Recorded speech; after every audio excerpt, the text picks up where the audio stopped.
juste commencer par me présenter rapidement pour les personnes qui n'étaient pas là tout à l'heure. Donc, je viens du laboratoire d'astrophysique de Bordeaux, je suis enseignant-chercheur à l'Université de Bordeaux. Ma spécialité, c'est l'étude des atmosphères des planètes du système solaire, des exoplanètes, et ce qui m'intéresse aussi, c'est la recherche de vie dans le système solaire. Donc, ce qu'on appelle exobiologie en français, ou astrobiologie, ou bioastronomie. Et depuis à peu près un an, je m'intéresse plus sérieusement aux météorites, notamment parce que j'ai rencontré Hubert Luc qui est au fond là-bas, qui est collectionneur et négociant en météorites, et qui est fort sympathique aussi, soit dit en passant. Et bon, les météorites, c'est quelque chose qui m'intéressait depuis tout le temps, mais je n'ai jamais pris le temps d'aller plus à fond dedans. Mais comme je m'intéresse aussi à la recherche de la vie dans le système solaire, et que si on va sur Mars, on va être confronté à la recherche de vie dans de la matière extraterrestre dont on ne connaît pas grand-chose, ben, les météorites, c'est des bons analogues, parce que c'est quand même de la matière extraterrestre, où il y a de la matière organique dedans, en abondance même, pour certaines météorites. Donc du coup, je fais un peu les deux en ce moment, je m'auto-forme sur les météorites, tout en me permettant d'améliorer ma partie analyse de matière organique dans la matière extraterrestre. Donc là, je ne vais pas aller dans tout le détail de ma recherche, ce serait beaucoup trop compliqué et trop long. Je vais vous présenter les météorites. J'ai appelé ça entre crainte et fascination parce qu'effectivement, on le voit bien depuis ce matin, ça fascine beaucoup les gens. Et on peut aussi s'en inquiéter un petit peu et les gens en ont eu peur pendant très longtemps. Et forcément, moi, ça m'a fait penser à ça tout de suite, hein, les météorites. C'est une des premières choses qui m'a fait rire dans les albums d'Astérix, hein, c'est le fait que les Gaulois avaient peur que le ciel leur tombe sur la tête. Et j'ai lu que plus sérieusement, certains s'étaient inquiétés de savoir s'il y avait une origine à cette crainte des Gaulois. Et potentiellement, peut-être, hein, c'est pas exclu. Au niveau crainte, pourquoi on peut avoir crainte des météorites? Ben, ça c'est un exemple, on en a plusieurs chaque année de ces exemples-là. Donc ça c'est un exemple qui date du 26 juillet 2019, où sur un post internet on voit un astéroïde vient de survoler la Terre, nous venions à peine de le repérer, en 100 mètres de large, c'est quand même un beau caillou, qui est passé à 70 000 km de la Terre. Je ne sais pas si ça vous parle, 70 000. La distance Terre-Lune, c'est 384 000, donc c'est quand même pas très loin. Et il n'a été découvert qu'il y a quelques jours. Donc des événements comme ça, il y en a plusieurs par an, 2-3 par an à peu près, qui passent dans les médias en tout cas. Et la plupart du temps, c'est parce que le caillou, il venait en direction du Soleil. Et donc du coup, on ne l'a pas vu avant. Et cela, on ne peut strictement rien faire contre eux, de toute façon. Hein, là, 3 ou 4 jours avant qu'il se rapproche de la Terre, s'il avait bon goût de venir en direction de la Terre, Bruce Willis ne pouvait rien que... Bon, donc, il faut le savoir, hein, du jour au lendemain, on peut, à part un coronavirus ou je ne sais quoi, on peut aussi avoir un caillou qui vient de l'espace nous rendre visite. Ça, c'est le côté crainte. Et le côté fascination, bah, c'est quand même ça. Donc, les jeunes ce matin ont pu voir ce que c'était une palasite. Ça, c'est une palasite.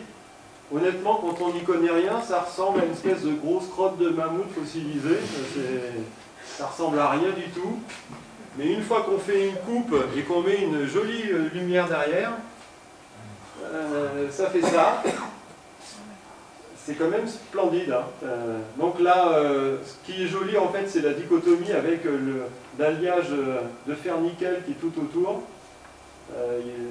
L'échantillon, je ne sais plus où il est d'ailleurs, quelque part par là, ouais. Et les grains d'olivine, ouais, ils sont jolis parce qu'ils sont bien verts. Des fois, quand ils sont plus oxydés, ils sont plus orangés. Il y en a là. Vous voyez, quand il n'y a pas la lumière, c'est pas aussi impressionnant. Mais,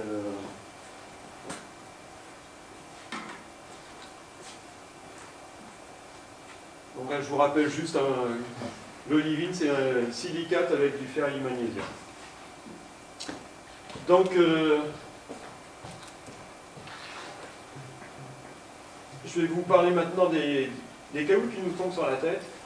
Et je vais faire une différenciation entre les petits cailloux et les grands cailloux, et les très gros cailloux. Donc on parle de météoroïdes de petite taille quand on est en deçà de 1 mètre. Donc des cailloux qui font moins d'1 mètre. Qu'est-ce qui leur arrive? C'est ceux qui génèrent des étoiles filantes. Donc là, typiquement, ça commence avec quelques dizaines de microns jusqu'à 1 mètre. Le caillou rentre dans l'atmosphère et c'est le début du phénomène lumineux qu'on appelle une étoile filante. Quand le caillou arrive dans l'atmosphère, on a tendance à dire que le caillou s'échauffe. En fait, c'est un peu plus compliqué que ça, c'est de l'aérodynamique. C'est de la même manière que si je fais ça avec ma main, vous ne le voyez pas, hein, ce qui se passe, c'est que je comprime l'air qui est en face de ma main, et ça crée une onde de compression qui se propage vers vous. Bon, je n'ai pas fait assez fort, vous n'avez pas été projeté contre le mur. Alors, il faudrait que je fasse plus à la... Mais, je ne sais pas faire non plus. Mais bon, c'est cette onde de compression en fait, qui chauffe l'atmosphère devant et qui fait que la température augmente. Et ça peut augmenter jusqu'à 1500 degrés. Et donc c'est cette température qui fait ensuite fondre la météorite, qui crée une croûte de fusion. Et d'ailleurs, ça veut dire que ça arrache de la matière et que cette matière resolidifie juste derrière. Et donc ça, a priori, ça va générer plein de matières qui vont ensuite sédimenter dans l'atmosphère.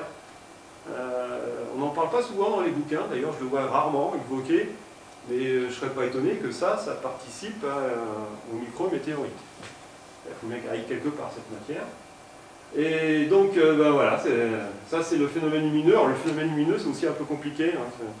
C'est en fait la chaleur créée par la compression qui ionise l'atmosphère, qui devient un plasma, et c'est ça qui crée le phénomène lumineux.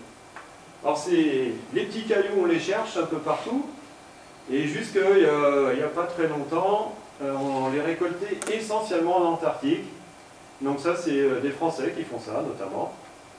Et là, je ne sais plus qui est là. Ça se trouve, c'est Cécile Engrand, une collègue d'Orsay.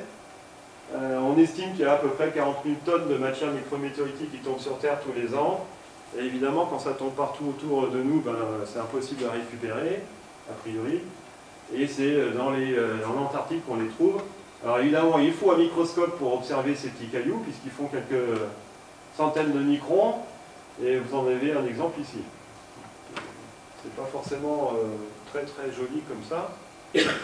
Mais les micrométéorites, depuis quelques années, ont un regain d'intérêt parce que, allez savoir pourquoi il y a un musicien de jazz danois qui s'est passionné pour les micrométéorites et qui a relancé la recherche des micrométéorites en ville. Ça avait complètement été abandonné parce qu'on s'était rendu compte que tout ce qu'on récupérait, en fait, c'était des restes de fourneaux, de production humaine. Donc ça n'intéressait plus les scientifiques. Et lui, je trouve ça impressionnant, il s'est remis à chercher des micrométéorites et il se promène sur tous les toits du monde, c'est son nouveau passe-temps, et il récolte des micrométéorites comme celle-là. Alors du coup, je suis tombé dessus il n'y a pas longtemps et je me suis remis à faire des recherches moi aussi. Donc je suis allé sur le toit de l'université de Bordeaux, je me suis fait déloger au bout de quelques minutes, avec Mathieu. Ils enferment les étudiants pendant les examens, mais par contre ils ne nous ont pas laissé chercher des micrométéorites. Et alors voilà ce qu'on a récupéré. C'est joli aussi, hein.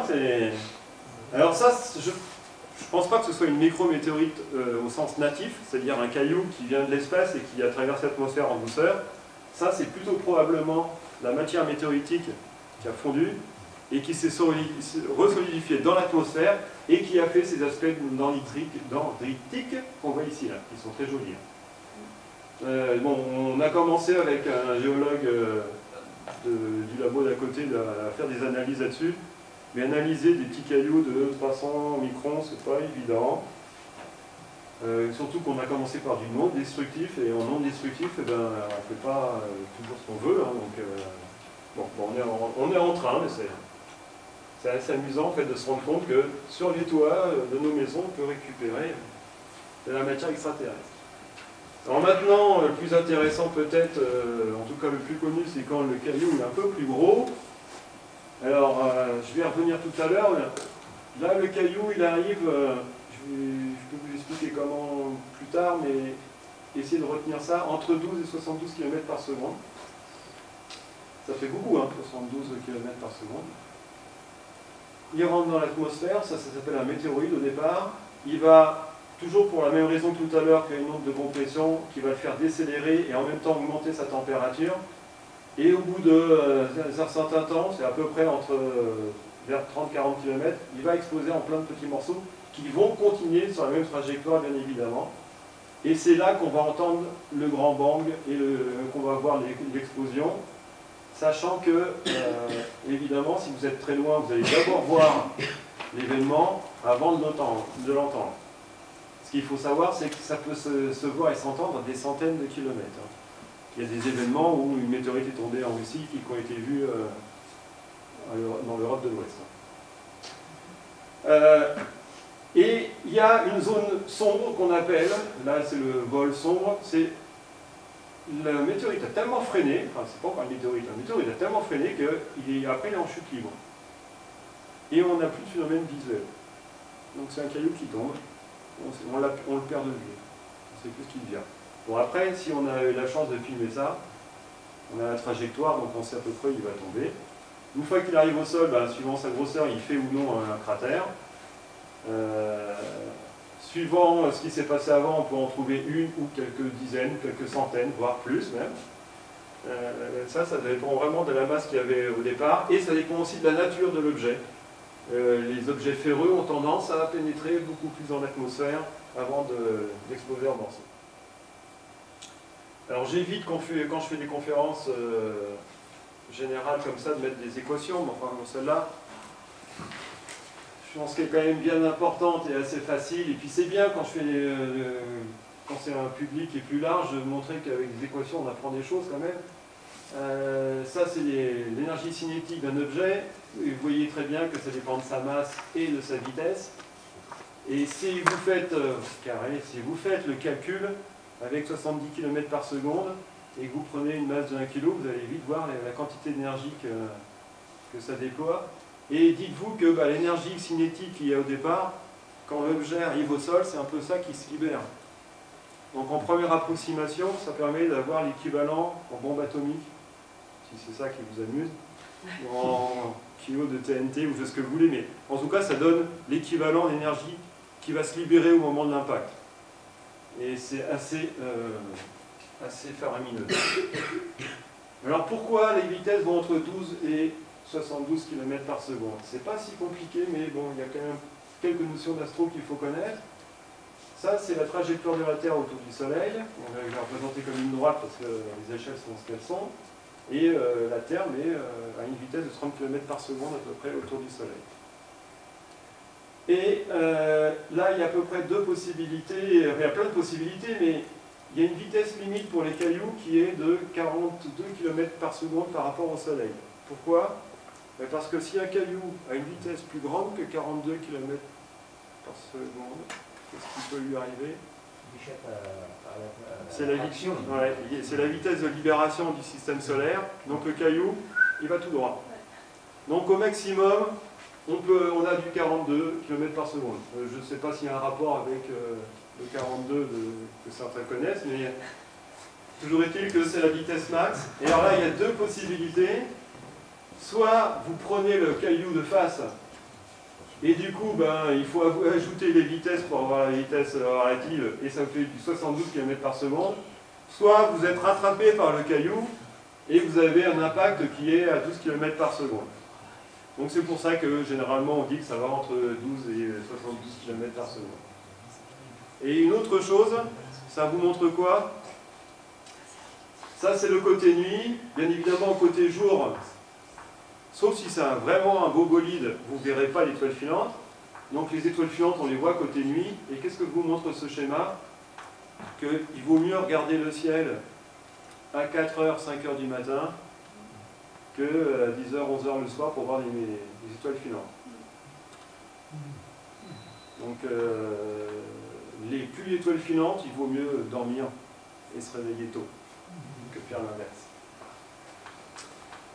Bien. Bon, c'est pas que de la théorie, hein. En pratique, vous savez, les cailloux tombent sur Terre. Et il y a certaines histoires qui sont rocambolesques. Donc ce matin, Mathieu parlait de ce caillou qui est tombé en France sur la maison de monsieur et madame Comet. Mais les Américains en ont aussi de bonnes. Donc la météorite de Peekskill qui est tombée aux États-Unis en 92. Alors la petite histoire veut que la personne qui a acheté la voiture venait juste de l'acheter. Et il l'a acheté 300 $. Et donc on voit la petite famille là, et j'imagine sa tête en fait, quelques instants après l'avoir acheté, entendre un BAM et de voir la météorite qui est là d'ailleurs, avoir fracassé la voiture. Bon, il paraît que le réservoir n'est pas très loin, donc ça aurait pu être pire. Et ce qui est quand même assez impressionnant, c'est que ça vous montre aussi le caractère fascinant des météorites, c'est l'impact que ça peut avoir auprès du public. C'est que l'annonce a été diffusée très vite, des collectionneurs sont arrivés aussitôt, et il a revendu sa voiture 25 000 $, parce que du coup la voiture a pris la valeur.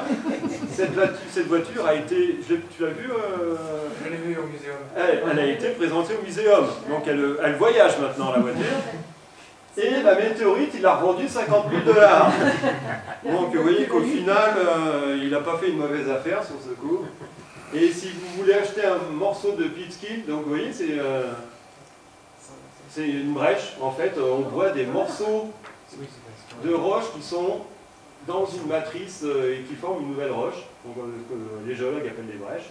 Et ça coûte quand même 125 $ le gramme. Alors, quelques informations qu'on a grâce à la trajectoire, 14 km par seconde initialement, donc c'est une météorite qui relativement est arrivée assez peu vite. 260 km/h, ben ça c'est la vitesse de chute libre.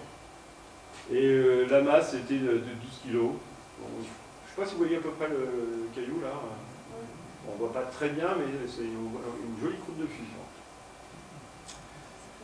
Ça c'est en 92. Bon, l'événement de Tcheliabinsk 2013, ben ça c'est notre quotidien. On l'a tous plus ou moins vécu. J'espère qu'il n'y a pas de soucis là. Parce que des fois on a des surprises. Mais moi j'aime beaucoup cette vidéo. Voilà.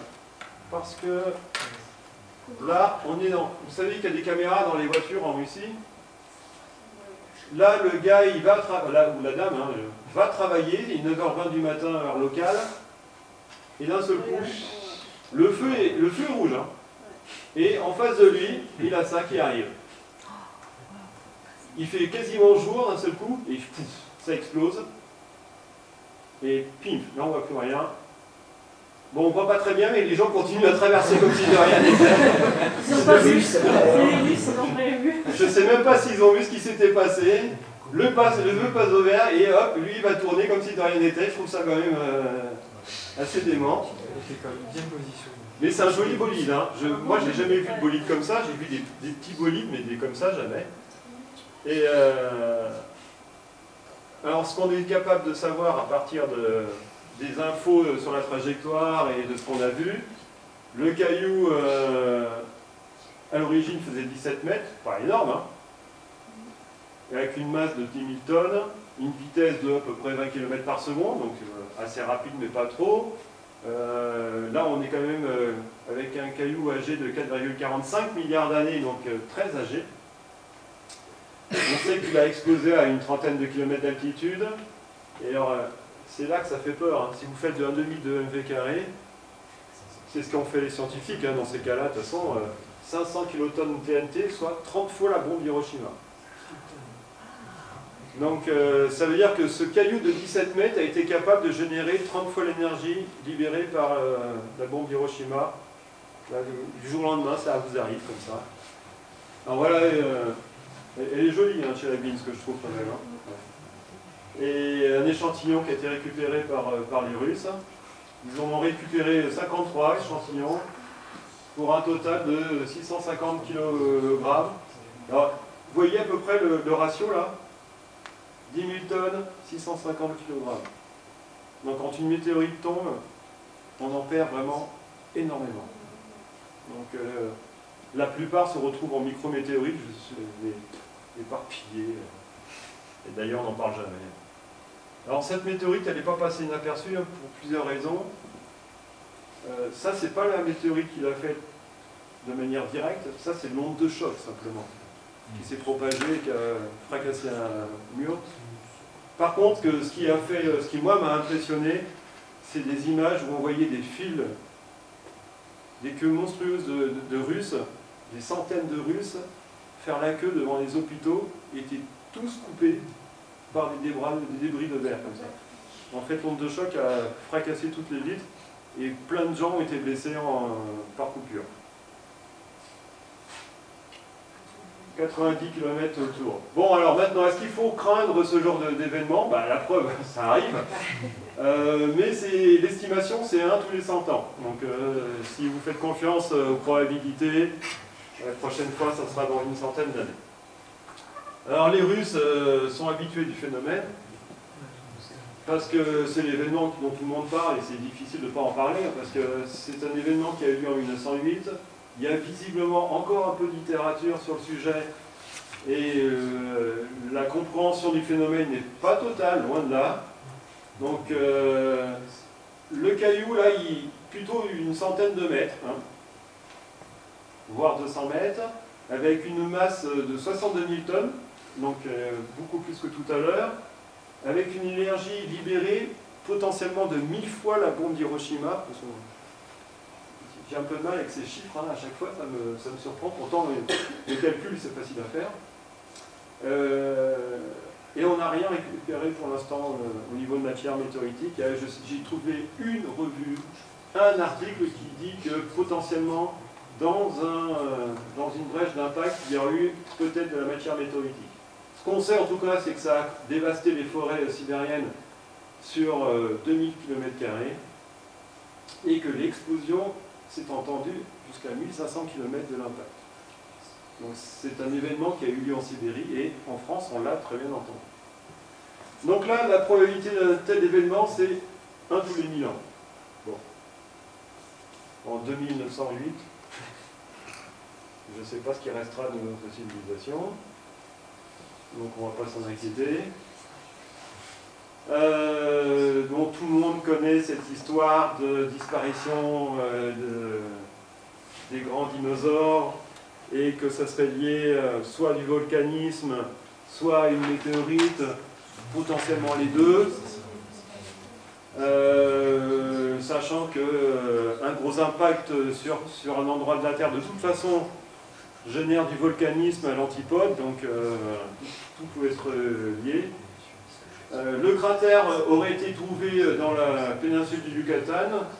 Vous avez ici la taille du cratère, donc à peu près 300 km de diamètre quand même. Bon, sauf qu'il est enfoui sous 600 mètres de sédiments. Et avant d'aller trouver quoi que ce soit sous les sédiments, ça ne va pas être facile. Bon, par contre, on a trouvé des tectites. Donc ça c'est quand l'onde de choc vient se fracasser entre guillemets contre le sol, là, ça fait fondre la matière qui du coup explose, se resolidifie et ça fait ce qu'on appelle des tectites. Ça c'est du quartz, le quartz choqué je ne vous l'ai pas montré. Ça c'est une brèche d'impact où on voit plein de morceaux qui ont été éjectés et qui s'est resolidifié dans une matrice qui est affondue au moment de l'impact. Donc on est à peu près certain que ça c'est un cratère et effectivement ça correspond bien en termes d'âge. Le diamètre c'est 10 km, c'est typiquement la taille d'une comète. Donc là potentiellement c'était soit un astéroïde soit une comète. Et si vous faites le calcul, ça fait à peu près, en étant minimaliste, 20 milliards de bombes d'Hiroshima. Donc c'est vrai qu'on s'imagine bien que 20 milliards de bombes Hiroshima en un point de la planète en une fois, ça génère un dérèglement important du climat. La probabilité, c'est 1 tous les 100 millions d'années. Alors, je ne sais pas si ça vous rend optimiste ou pas, parce que cet événement, c'est 60 millions d'années. Hein. Donc là, en termes de probabilité, bon, moi, j'aimerais pas qu'il y ait un événement comme ça, évidemment, mais c'est surtout que si notre climat devait être déréglé de manière irréversible à cause de l'impact humain, je préférerais que ce soit à cause de l'impact humain d'une météorite. Au moins qu'on apprenne quelque chose, si tant est qu'on puisse apprendre quelque chose. En France, eh ben, on a un cratère, on n'en a qu'un. Il est à Rochechouart, donc il n'est pas très loin de Bordeaux, il est largement plus loin de Toulouse. On n'a pas trouvé de matière météoritique claire, encore une fois. Il n'y a pas de cratère non plus, hein, il n'y a plus de relief, donc si vous allez à Rochechouart, ne cherchez pas un cratère, vous n'allez pas le trouver.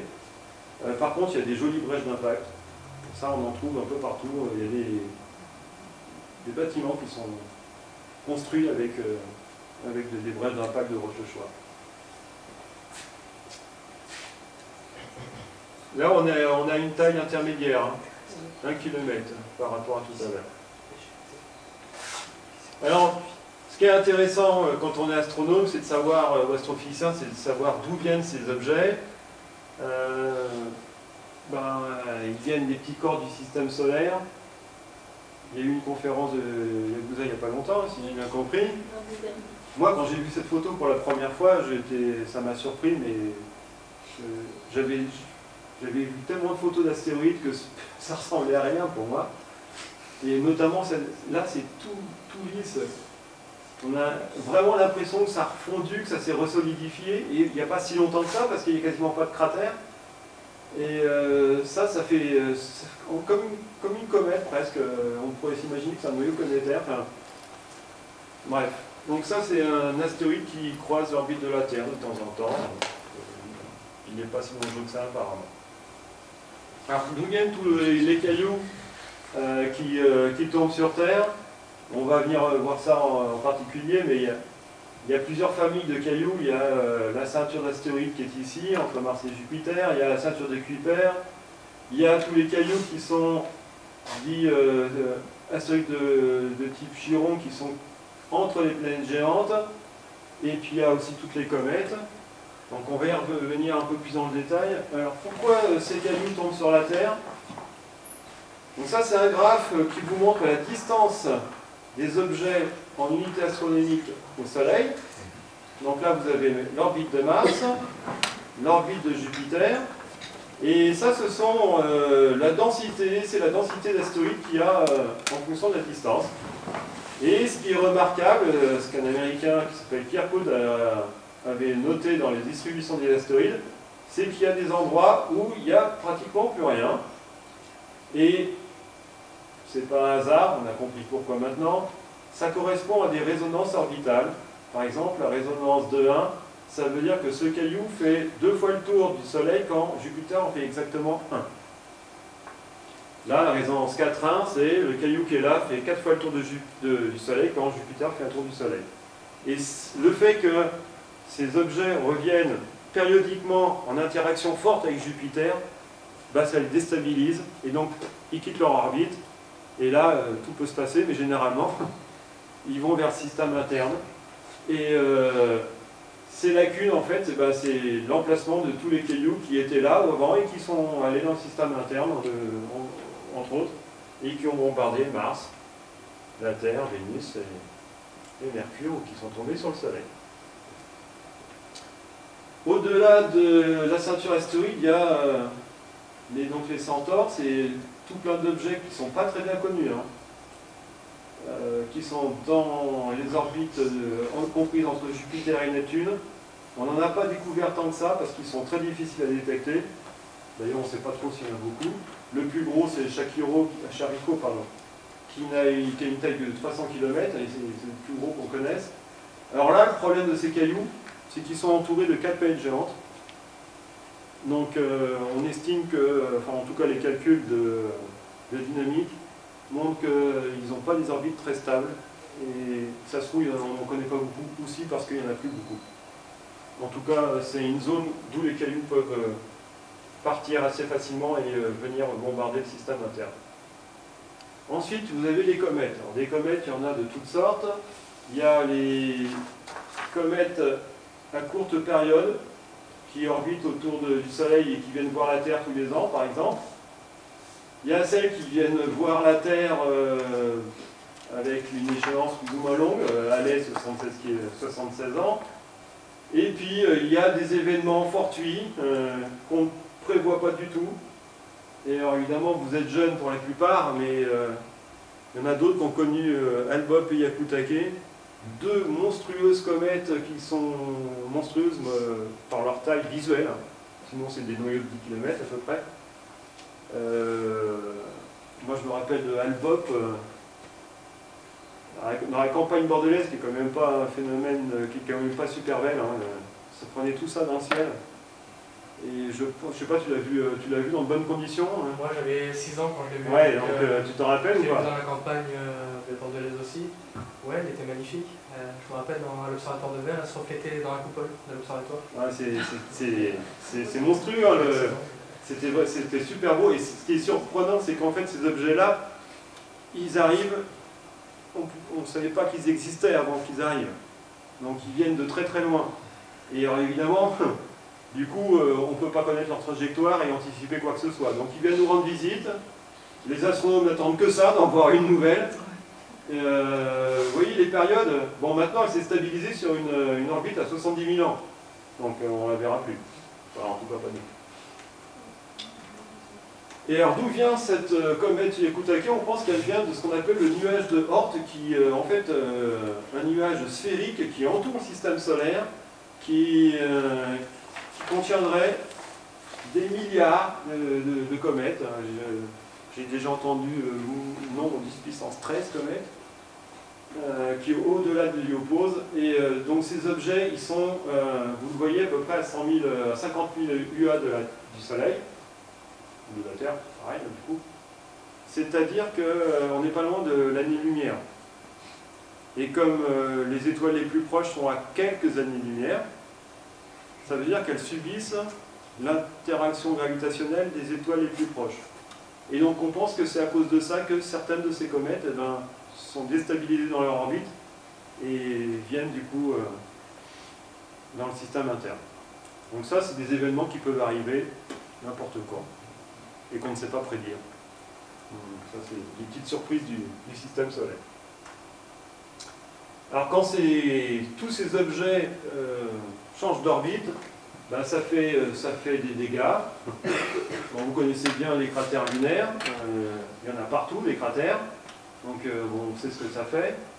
Il y a des satellites qui ont des cratères qui sont très impressionnants, comme Mimas. L'objet qui a fait ça, il avait une taille limite un peu plus gros et le satellite s'explosait en morceaux. Là on est à la limite de ce que pouvait supporter le satellite. Des fois ça fait des jolis colliers de perles qu'on appelle des caténas. C'est qu'en fait il y en a beaucoup en fait dans le système solaire. Ce qui se passe, c'est que des fois les cailloux passent trop près des géantes comme Jupiter. Et les forces de marée sont telles que la partie le plus proche est plus attirée que la partie la plus éloignée. Et ça étire le caillou. Et quand cette force de marée est plus importante que la force de cohésion, ben ça éclate le caillou en plein de morceaux. Mais comme il va à plusieurs dizaines de kilomètres par seconde, ben tout ça, ça reste emporté dans le mouvement. Et donc ça crée un chapelet de cailloux qui continue son orbite. Et si jamais ce chapelet de cailloux tombe sur un astéroïde ou sur un satellite, ben il tombe, et comme l'objet tourne sur lui-même, ça fait comme ça. Je le fais bien. Et donc du coup, ben, ça fait une série de cratères comme ça. C'est pas mal, hein, et on a plein d'exemples en fait dans le système solaire. Bon, maintenant je vais en venir Météorites, c'est bien beau tout ça, mais pourquoi on a des météorites si différentes? Là, je suis obligé de faire un petit peu de planéto. Si vous avez un petit caillou qui se forme dans le système solaire, ben, il se trouve que dans le Soleil et dans les supernovas, surtout dans les supernovas, ont été créés des éléments radioactifs qui se sont répandus dans le milieu interstellaire, qui ont reformé des nuages protoplanétaires, et ces éléments radioactifs se sont retrouvés mélangés à la matière primitive qui ont formé les petits astéroïdes. Donc cette matière radioactive, qu'est-ce qu'elle fait? Elle a tendance à réchauffer l'astéroïde. Sauf que si c'est un petit caillou, le petit caillou va éjecter cette chaleur sans trop de difficulté, va se refroidir, et vous allez vous retrouver avec un astéroïde froid qu'on va appeler primitif. Si le caillou était plus gros au départ, il va donc agréger plus de matière radioactive, il va avoir plus de mal à se refroidir, l'intérieur va fondre, et qu'est-ce qui va se passer? Les éléments lourds, par gravité, vont migrer vers l'intérieur, les éléments légers vont se retrouver à l'extérieur, et vous allez vous retrouver avec un corps différencié, avec un manteau de silicate et un noyau de fer et nickel. Voilà, c'est comme ça que s'est formée la Terre, et c'est comme ça aussi que se sont formées les planètes telluriques et les gros astéroïdes. Et c'est là que ça devient rigolo, c'est que quand ces petits cailloux primitifs se tapent les uns contre les autres, ça fait d'autres cailloux primitifs, choqués. Alors qu'on voit les impacts dedans, mais ça reste des cailloux primitifs. Si ce caillou primitif vient rencontrer un objet différencié, ben, il va éjecter du manteau. Et s'il éjecte du manteau, qu'est-ce qu'on va avoir? Que des silicates. Si jamais un gros caillou primitif vient rencontrer un corps de type planétaire, ben, si l'impact est trop puissant, tout va être détruit. Et là, on va se retrouver avec quoi? Ben, avec des morceaux de manteau, des morceaux d'astéroïdes primitifs, des mélanges, parce que ça va fondre et resolidifier, mais aussi des morceaux de fer. Et c'est comme ça qu'on a en gros 3 familles de météorites. On a des chondrites qui sont de la matière primitive, on a des achondrites qui sont des manteaux d'astéroïdes, et on a des ferreuses qui sont des noyaux de planètes. Donc c'est ce que je disais tout à l'heure, je ne sais plus qui, mais voilà, ça c'est une chondrite. Donc c'est un objet qui a 4,5 milliards d'années et qui est à peu près resté tel quel depuis 4,5 milliards d'années. Par contre, si je récupère un morceau, ça c'est une ferreuse, ça c'est le noyau d'un corps planétaire. Donc c'est pas la peine d'aller chercher ce qui se passe au centre de la Terre, vous l'avez là. C'est quand même sympa, hein, une météorite. Donc voilà les trois principales. Alors Mathieu, ça va pas du tout, t'as pas amené de rémagnite. Non. Donc ça c'est très très mal. Donc les 3 familles, les pierreuses, qui sont des chondrites ou des achondrites, hein, là c'est vraiment très très simplifié. Les mésos, c'est-à-dire celles qui sont entre les pierreuses et les ferreuses, donc avec les jolis parasites. Et puis les météorites de fer, dont certaines ont des structures surfaciques qu'on appelle des régmagmites, qui sont comme des empreintes de pouces que quelqu'un aurait fait sur quelque chose de mou. Et ça, c'est l'ablation qui crée ces phénomènes-là. Bon, ça c'est pareil, hein, si vous trouvez un truc comme ça chez un collectionneur, il y a peu de chances que ce soit une fausse. Hein. L'équivalent, je...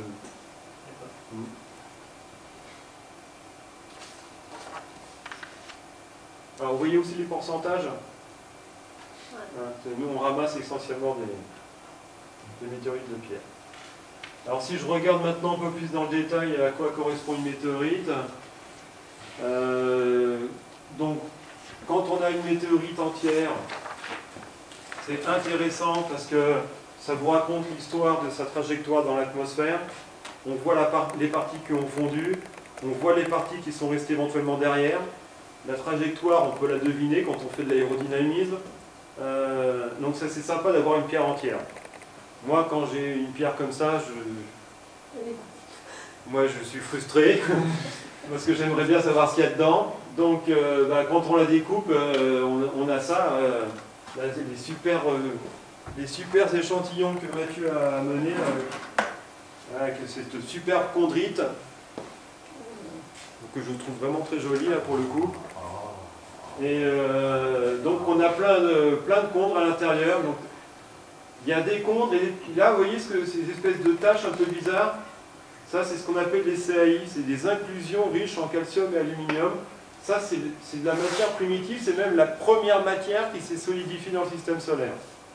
Et juste après se sont solidifiés les chondres. Et tout ça, ça s'est mélangé avec des micro-grains et qui se sont solidifiés, et tout ça, ça a fait ensuite une chondrite.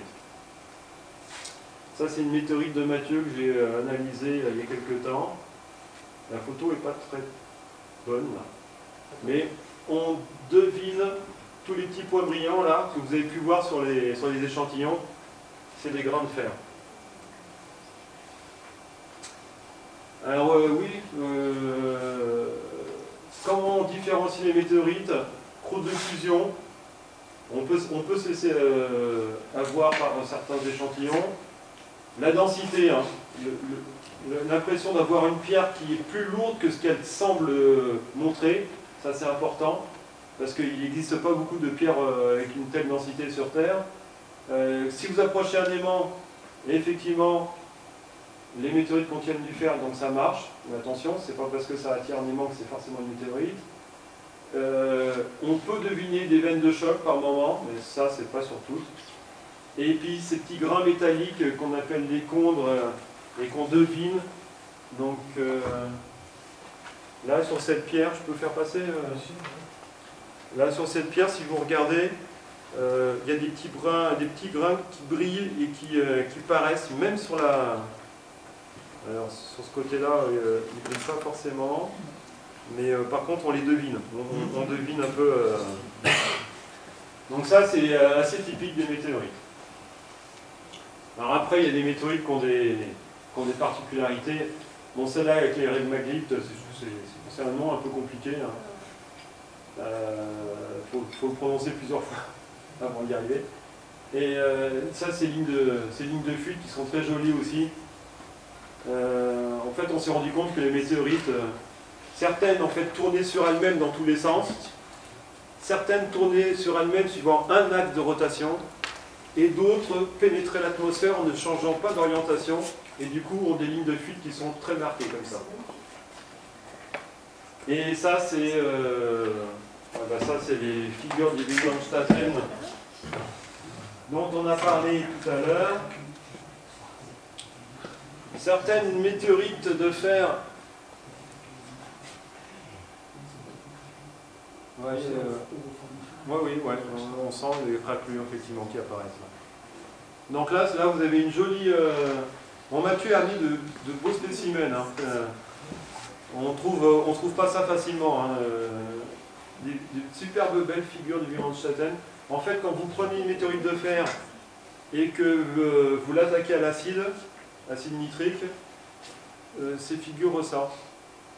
Et ces figures, on a compris qu'elles ne se formaient qu'avec un temps de refroidissement très très long, à l'échelle du million d'années. Donc on ne peut pas faire ça en laboratoire. Donc si vous trouvez des échantillons avec ces figures-là, vous êtes certain de ne pas vous faire avoir. Parce qu'on ne peut pas le faire, tout simplement.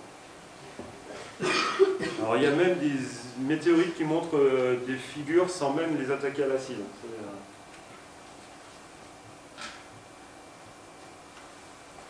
Alors les faux positifs, vous voyez la marque acide là. Il y en a apporté une, Mathieu, qui est là. Elle ressemble vraiment beaucoup. C'est la même. Vas-y, comment j'ai ta photo là.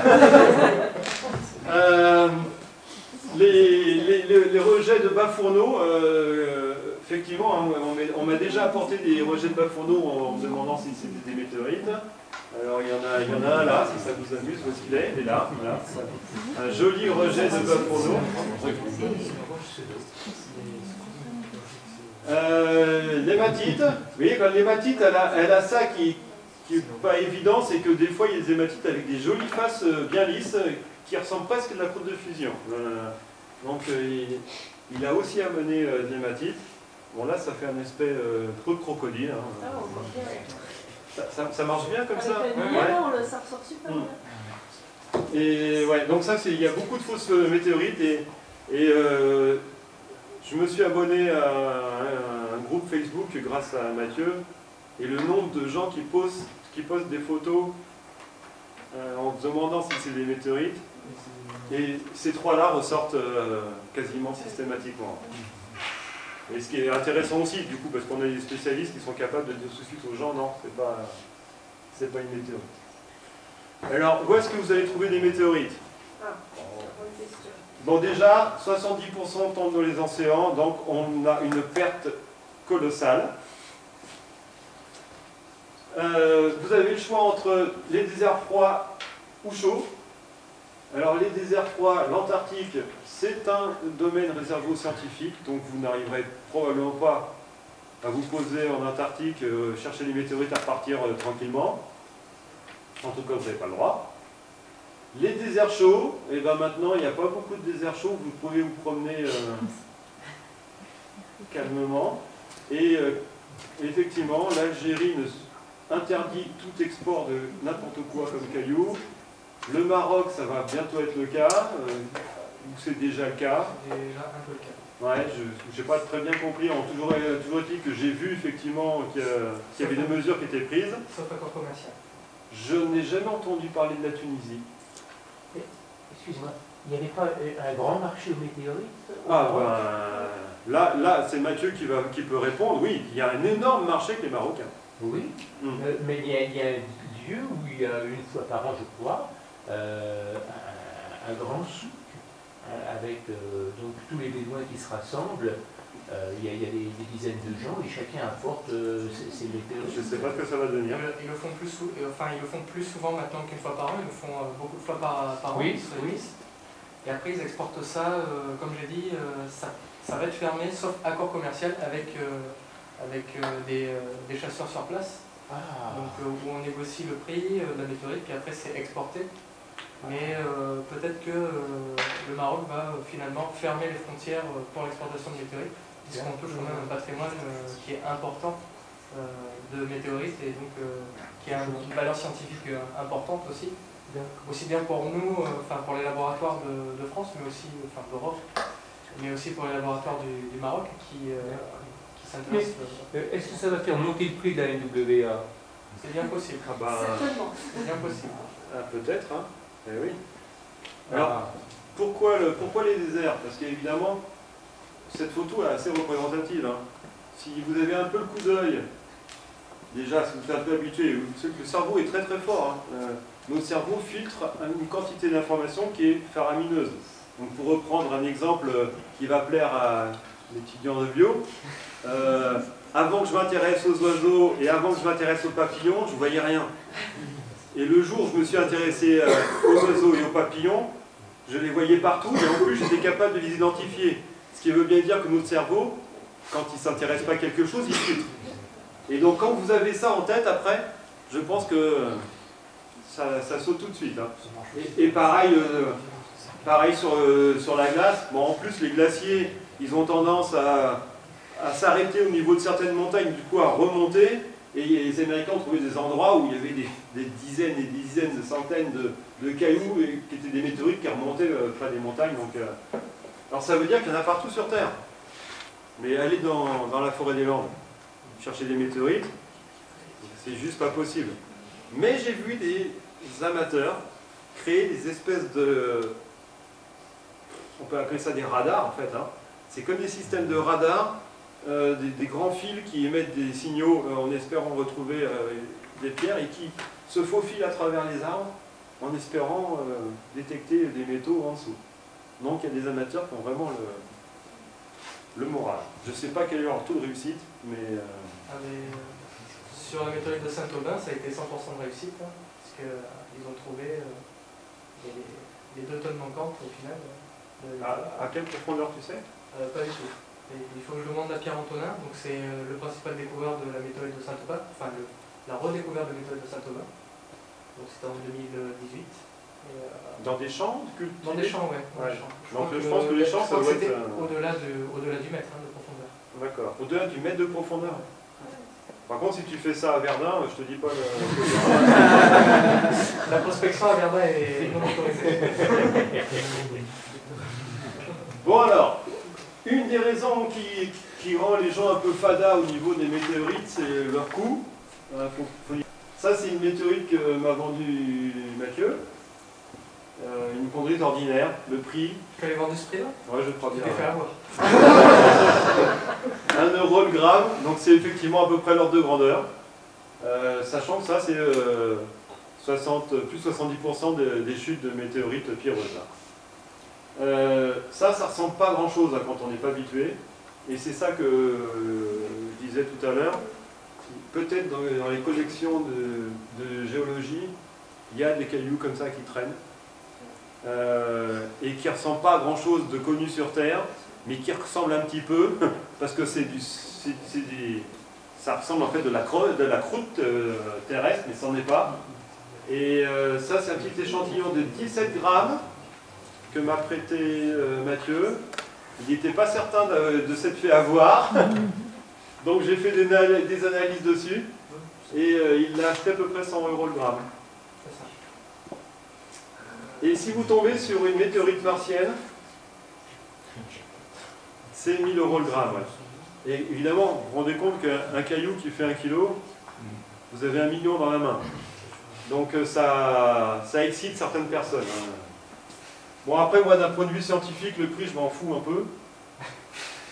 Si ce n'est qu'évidemment, du coup, je ne peux pas les acheter. Mais moi, ce que je trouve incroyable, c'est ça. C'est que quand on regarde une coupe de chondrite ordinaire, le mot ordinaire, il n'est pas joli parce qu'on a l'impression que c'est de la... Mais c'est juste que c'est ce qu'on récupère de plus fréquent. Et en fait, de se dire que les inclusions de calcium et d'aluminium et les chondres qu'on retrouve ici, c'est de la matière qui était présente au moment où le système solaire s'est formé, il y a quand même un truc intellectuellement qui est surprenant. Et même dans les matrices des chondrites, on retrouve des inclusions dont on a fait des datations qui sont plus vieilles que le système solaire. C'est-à-dire qu'en fait, c'est de la matière qui s'est formée à l'issue d'une supernova, qui était donc solide après, et que notre système protoplanétaire a récupéré. Et là, de se dire qu'on a de la matière qui est plus vieille que notre système solaire, moi je trouve ça hallucinant. Et ça tombe gentiment sur Terre, ça n'attend que d'être ramassé. Donc moi je trouve ça assez incroyable. Alors voilà, ça, maintenant moi ça me parle. Et je vous le dis honnêtement, il y a 1 an, ça ne me parlait pas. Donc il y a 1 an, quand je voyais ça, je voyais du gris foncé et du gris clair. Mais avec le microscope, on voit d'autres choses. Ouais, mais déjà à l'œil nu, c'est important d'y arriver déjà rien qu'à l'œil nu. Et effectivement, maintenant, je vois tout de suite les inclusions. Quand l'inclusion a une forme très très bizarre comme ça, maintenant, en plus c'est vrai que j'ai fait des analyses derrière. Et quand on voit des pics de calcium et d'aluminium, on se dit, ah purée, c'est ça. Donc c'est vrai qu'il y a le côté analyse, pour moi, m'a appris énormément parce que du coup, j'arrivais à faire le lien tout de suite avec ce que je voyais. Donc ça c'est les objets les plus vieux du système solaire. C'est de la matière réfractaire, c'est-à-dire c'est ça qui s'est solidifié en premier.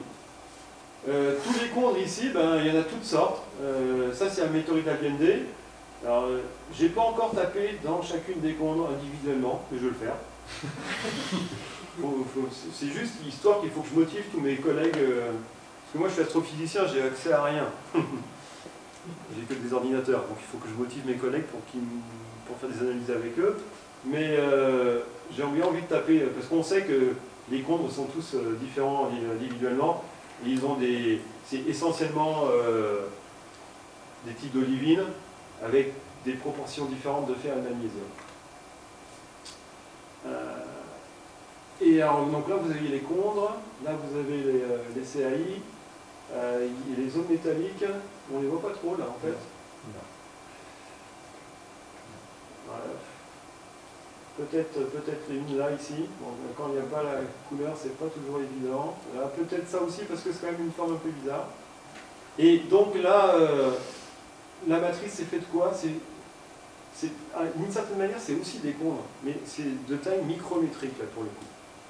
Et c'est là-dedans qu'on trouve des grains présolaires.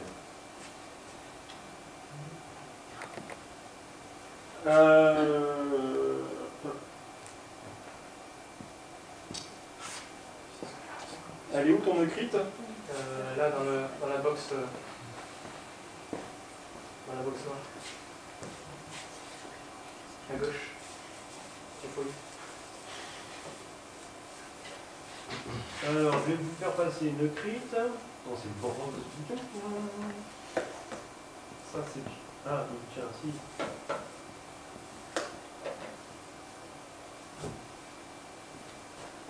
Donc, juste vous montrer... vous la voyez bien, là? Ça, c'est une ferreuse qui n'a pas été traitée à l'acide. Et là, on voit aucune structure du banc de châtel. Donc, quand c'est comme ça, bon, il y a toujours un petit doute. Et voilà une écrite. Donc ça, c'est censé ressembler à ça, même si sur le coup ça ressemble plus à celle-là, mais c'est une écrite. Donc en fait, il y a des météorites qu'on appelle HED pour Howardite Euclide Diogénite, qui ont un spectre infrarouge qui ressemble beaucoup à l'astéroïde Vesta. Donc on pense que certains disent que ça viendrait de Vesta. Moi je trouve que c'est un peu osé. Au moins de dire que c'est de la même composition que Vesta, c'est déjà bien. Après je ne suis pas non plus un spécialiste, donc peut-être qu'un spécialiste serait choqué par le fait que je dise que c'est pas Vesta, mais j'aime pas trop les raccourcis.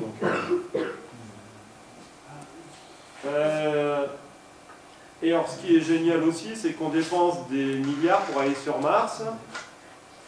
Bon, en même temps, heureusement qu'on y est allé, parce que sinon on aurait eu du mal à se rendre compte que ça c'était martien. Mais ça c'est une météorite martienne. Et dedans, on a trouvé quoi? Des carbonates, des argiles. Donc sans aller sur Mars, on sait qu'il y a eu de l'eau liquide sur Mars. Et ça on le sait depuis bien plus longtemps que les missions martiennes. Donc quand les Américains nous annonçaient tous les 2 ans qu'ils avaient trouvé de l'eau sur Mars, ou l'évidence qu'il y a eu de l'eau sur Mars, on sentait qu'ils avaient besoin de justifier leurs dépenses, mais scientifiquement parlant, on le savait depuis longtemps. Mais bon, ça fait partie du jeu. Pareil, hein, les météorites lunaires, il y en a très peu. Donc ça, c'est une météorite qui appartient maintenant, tu as toujours, qui appartient à Mathieu. Les analyses que j'ai faites dessus, je ne les comprends pas totalement, parce que mais ça correspond vraiment à des météorites lunaires, sauf qu'il y a un taux de potassium qui est anormal par rapport à tout ce que j'ai pu voir dans la littérature. Alors pourquoi c'est intéressant de récupérer une météorite lunaire? Parce que les seuls échantillons qu'on a de la Lune viennent des missions américaines, et ces missions, elles sont arrivées à certains endroits de la Lune, et que la face visible. Alors qu'une météorite, elle peut provenir d'un caillou qui a été éjecté de n'importe quel endroit de la Lune. Donc du coup, quand on récupère une météorite lunaire, on a potentiellement un échantillon dont on n'a pas l'équivalent encore dans nos collections. Donc c'est intéressant, et c'est peut-être le cas de celle-là. Bon, j'ai envoyé un message à un Américain qui ne m'a jamais répondu, mais bon, les collègues scientifiques, il faut être patient, des fois il faut les harceler. Donc si je résume tout ce que je viens de vous dire, en fait, quand un caillou tombe sur Terre, ça nous donne des informations sur comment le système solaire s'est formé et comment les planètes se sont formées. Ça nous donne même des informations sur à partir de quelle matière le nuage protoplanétaire s'est formé. On sait que ça vient de supernova, donc en fait, les météorites nous racontent tout plein d'histoires sur tout ça. Sachant que, en plus, tous les éléments qui viennent, qui sont présents dans les météorites, du tableau de Mendeleïev jusqu'au fer, eux ont été formés dans des étoiles par nucléosynthèse. Et que ça peut provenir de plusieurs étoiles. Donc du coup, on a aussi des infos sur des générations avant d'étoiles. Et après, l'hydrogène et l'hélium et le lithium viennent, eux, carrément des premières phases de l'univers. Donc en fait, quand j'étais gamin, et je vais être honnête, hein, moi ce qui m'intéressait c'était les trous noirs. Et la cosmologie. Je pense que comme la plupart des jeunes qui s'intéressent à l'astro, en grandissant, j'ai croisé un prof qui m'a dit « Tu veux te mettre en concurrence avec des polytechniciens, des normaliens, c'est bien, mais si tu fais ta carrière à Bordeaux, tu vas t'en tirer beaucoup plus facilement. » Et je dis « Bon, ok, bon. » Et il a eu raison, puisque j'ai décroché une thèse et j'ai fait de la planéto après. Et je ne le regrette pas, puisqu'au final, jusqu'à maintenant, on pouvait faire à peu près ce qu'on voulait en recherche, mais c'est plus le cas. Et les astéroïdes et les météorites, c'était pas le truc qui m'intéressait le plus. Hein. Je vais être méchant, mais ça paraissait un peu comme des vulgaires cailloux.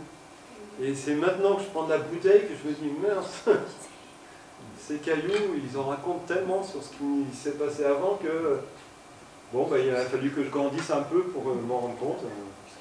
Je ne regrette pas, mais c'est juste maintenant que je le fais, quoi, c'est tout. Voilà, je vous remercie.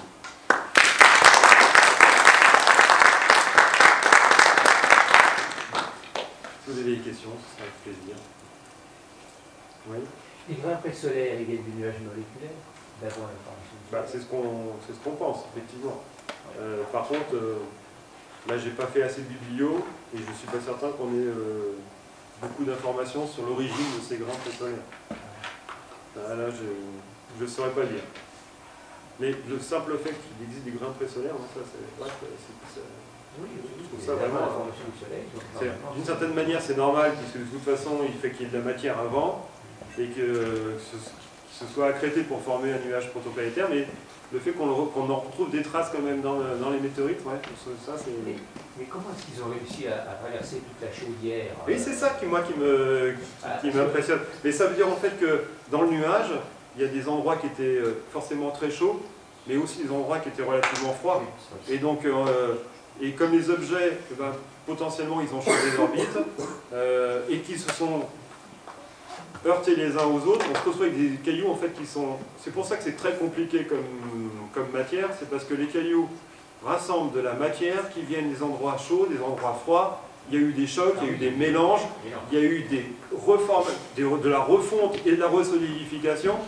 Je ne sais même pas comment ils arrivent à y voir clair dans tout ça. Donc moi, j'avance petit à petit dans ce domaine, mais moi, je trouve hallucinant la complexité des météorites au final.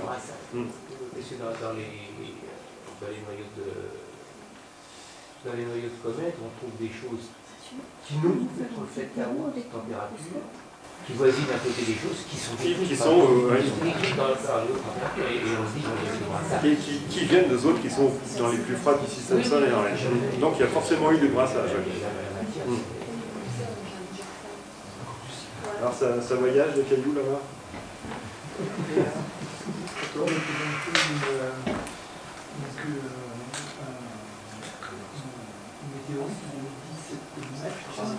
Date pratiquement de la formation du cristal.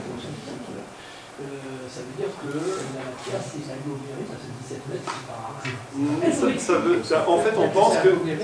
Alors, il faut regarder les chiffres, effectivement, pour que ce soit bien parlant. Donc, c'était dans les tout premiers. Alors, c'est pour ça que j'ai mis c'est pour ça que j'ai fait exprès de mettre les deux chiffres. Là, on a 568, et là, 400.